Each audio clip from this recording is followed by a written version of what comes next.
Salut à tous, Arnaud pour Geek and Vaps. Aujourd'hui, une review d'un mod, le bod Mecha de chez House of Mods.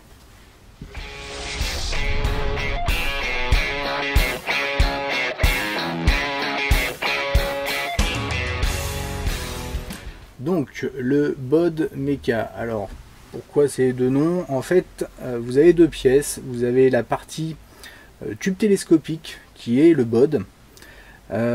Qui veut dire Beware of Dwarf, attention aux nains. Pourquoi? Parce qu'il est tout petit en version 18350 et il peut vraiment s'étendre énormément. Et la partie tête, qui est donc le mecha, où là on va avoir toute la partie innovante de ce mode. Franchement, il y a de très bonnes choses.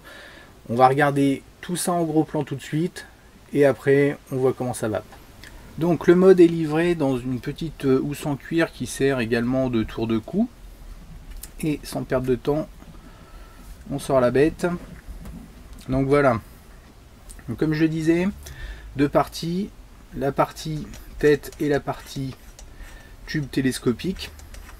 Donc le tube télescopique, c'est donc le bod. Donc on voit la gravure, bod by Léo. Avec gravé numéroté, un trou d'aération en cas de dégazage, un ressort, donc vraiment un tube tout simple et bien sûr télescopique comme ceci. Donc on va pouvoir le mettre en configuration 18 350, 18 490, 18 500 et 18 650, le tout avec la possibilité d'y ajouter le kick, sauf pour que la 18 650, auquel cas il existe un tube optionnel pour pouvoir encore allonger la bête et pouvoir utiliser donc le kick en version la plus grande. Donc ça c'est vraiment nickel. Les pas de vis sont franchement très propres. Et donc la particularité, donc ceci peut être vendu séparément de la tête et adaptable en fait sur une EVIC. Donc c'est le même type pas de vis. Donc vous pouvez avoir un tube télescopique vraiment de qualité sur une EVIC. Ça doit aussi fonctionner sur le SID par exemple de Smogtech, puisque c'est le même type de pas de vis. Donc partie maintenant la grosse partie de ce mode est ceci. Donc là on voit gravé Mecha, toujours by Léo. Donc vraiment la particularité de ce mode, c'est que tout est là-dedans. On a le switch, enfin la bague de sécurité qui va nous servir à la fois pour régler le débit d'air et bloquer bien sûr le mode. Donc là on voit il est bloqué et on va tourner cette bague et au fur et à mesure et on va pouvoir faire contact. Si on regarde de plus près à l'intérieur, vous voyez, on a cette tige qui est le connecteur, et vous voyez quand on appuie, on va vraiment zoomer là, parce que c'est vraiment l'innovation entre autres de ce mode, parmi toutes les innovations. Donc on a un joint, on voit le connecteur, et quand j'appuie, vous voyez, il ressort. Et donc c'est le connecteur qui vient faire contact avec l'atomiseur que vous avez mis pour pouvoir envoyer le jus. Donc la batterie, elle, en gros, est toujours en marche, en quelque sorte. Donc on va démonter la bestiole. On a 4 grosses vis ici. Donc un tournevis, ça se démonte tout seul. Toc.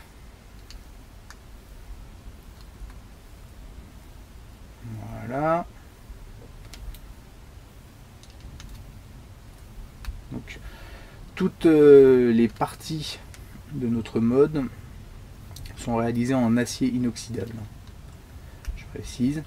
Et autre précision, bien sûr, qui quelque part coule de source, et bien, cette tête va pouvoir aussi s'adapter sur des tubes prévu pour le EVIC. Il faut juste prévoir pour les tubes où vous avez une sorte de pastille en plastique blanc, de la faire sauter pour pouvoir faire que ça fonctionne. Mais bon, moi je préfère utiliser le BOD avec. Donc vous voyez, on a ces encoches avec ce léger déport qui va permettre justement ce fameux réglage de débit d'air suivant où va se trouver la bague. On retire les deux pièces. Donc on a ici ce fameux connecteur en fait qu'on va également démonter. Donc là on a le plot positif au bout. Alors, attendez, je vais changer d'embout. Voilà. Et hop.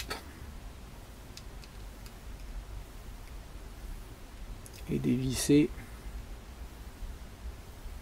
donc le connecteur. Voilà. Donc cette tige, alors bon, là on a un joint normal, pas de souci. Donc cette tige, la particularité, vous voyez, elle est percée. Et à sa base également, vous avez deux trous. Voilà, ça va être mieux. Tout simplement pourquoi? Parce que le liquide en excédent, en cas de fuite par le connecteur, va passer par ce trou là, va être évacué ici, dans cette chambre. Et ensuite, ce qui est encore plus fort, c'est que par l'action du switch, eh bien, le liquide va être réinjecté dans votre atomiseur. Et ça, c'est vraiment pas mal. J'ai fait un petit test pour voir. Bien sûr, c'est pas quelque chose qu'on va faire tout le temps, mais je voulais tester. Donc, j'ai mis mon système en place et j'ai rempli cette tête de liquide directement. Enfin, rempli. J'ai mis pas mal de gouttes. Bien sûr, il y a les vis ici qui vont gêner. Donc, j'ai mis une bonne dose. J'ai remonté l'ensemble. J'ai mis un A7 à sec. Et puis j'ai vapé. Au début, donc un peu de glouglou. Début du liquide qui remontait. Et après, j'ai eu une autonomie sur un A7 clairement hallucinante. Alors que j'ai vapé dessus pendant plus de 20 minutes. Donc ça fonctionne. Et une fois redémonté, il restait 2-3 gouttes à peine. Et j'aurais pu continuer à vaper. Donc franchement, très très grosse innovation. C'est vraiment bien pensé. Et pourtant, il n'y a pas d'électronique, hein, c'est vraiment que de la mécanique. La tête ici, donc on a un ressort pour assurer le retour du système. Toc. Et on a donc cette bague. Alors, qui forcément a du mal à partir. Bon, je l'ai trop serré. Elle se desserrera mieux sur le système. Cette bague en fait peut être changée. Vous avez 3 autres modèles. Celui-ci c'est le modèle de base fourni. On peut enlever ces petits caoutchoucs, donc d'ailleurs qui sont pas mis en place d'origine, ils sont fournis. Je les ai rajoutés parce que je trouvais qu'au niveau du look c'était pas mal. Et vous en avez d'autres, donc je les ai pas. Mais vous avez d'autres modèles. On a petite partie donc plastique du joint. Et voilà. Pour remonter, on remet le ressort, on replace le système. Donc pour placer les vis, alors comme pour les dévisser, hein, il faut appuyer. Hein. Et donc là, il faut que je change l'embout. Toc. Et on va revisser tout ça. Vous voyez, sur vraiment une tête toute petite. Vraiment beaucoup d'innovation. Et franchement, c'est vraiment pas mal.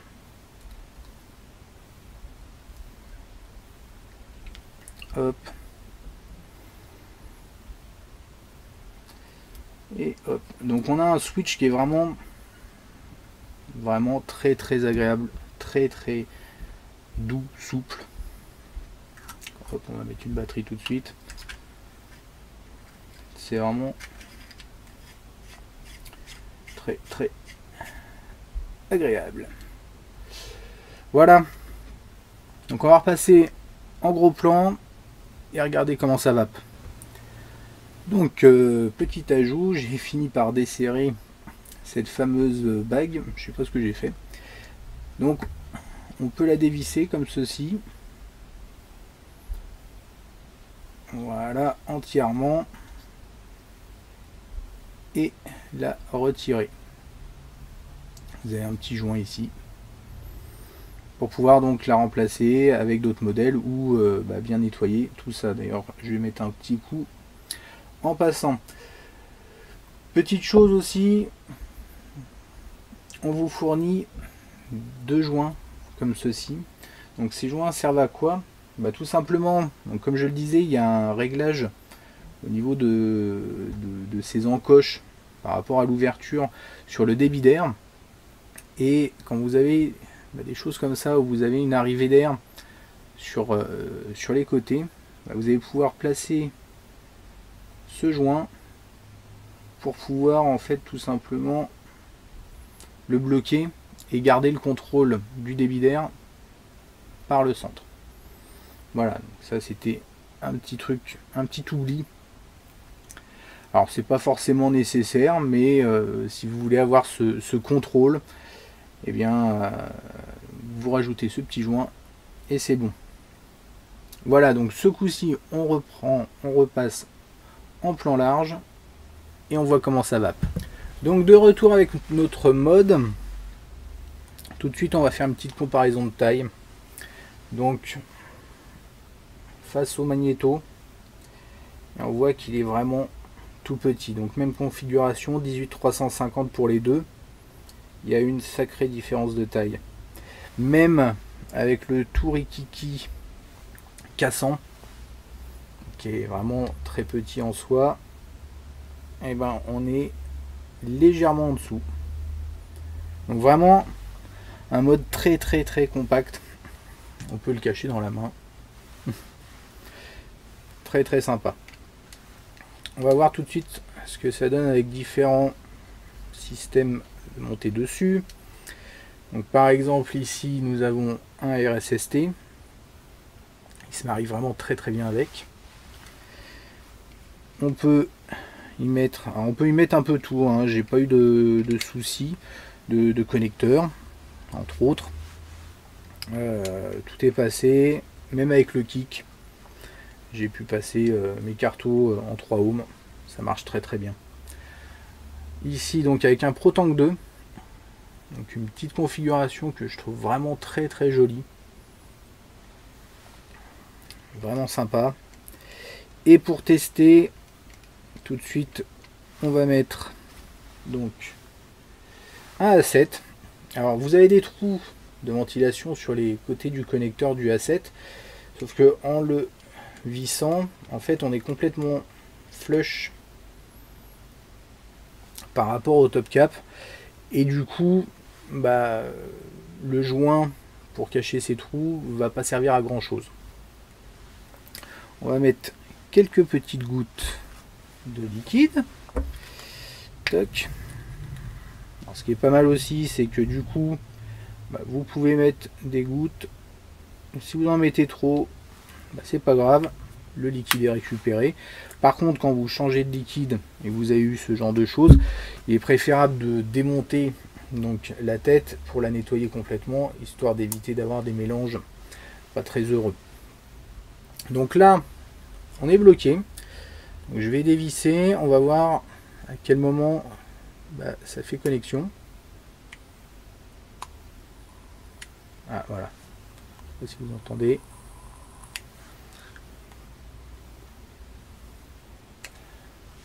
Là j'ai vraiment très peu d'air. Je vais ouvrir un peu.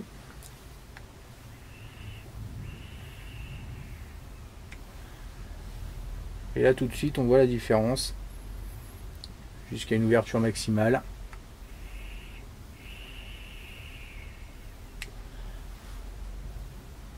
Donc vous allez vraiment pouvoir régler votre tirant d'air un peu comme vous voulez. C'est assez sympa si vous aimez tirer un peu plus serré.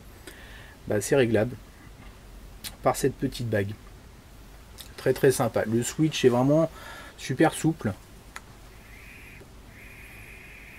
Super agréable. Moi, c'est vraiment un des switches qui m'a été donné de tester, des plus agréables sur un mode mecha. On peut d'ailleurs carrément, avec un drip tip adéquat par contre, on peut ne même pas appuyer dessus et tout simplement par pression, vous allez faire contact et ça on voit. On a une très bonne conductivité aussi. Je l'ai testé avec mon tancomètre. On a quelque chose, des valeurs meilleures que sur un K100 qui est déjà plus qu'honorable. J'ai pas pu le comparer avec le magnéto parce que mon tancomètre ne passe pas dessus, le connecteur est un peu trop profond. Mais franchement très bonne conductivité. Le prix par contre, alors le prix, donc je rappelle, c'est donc tout en acier inoxydable, c'est fait main. Donc le prix forcément est assez élevé puisqu'on est pour cette configuration-ci à en moyenne 140 €. Donc ça a un coût, c'est clair, c'est un bel objet. Maintenant, avec toutes ces innovations, sa finition, moi je regrette pas de l'avoir acheté. Je suis pas déçu.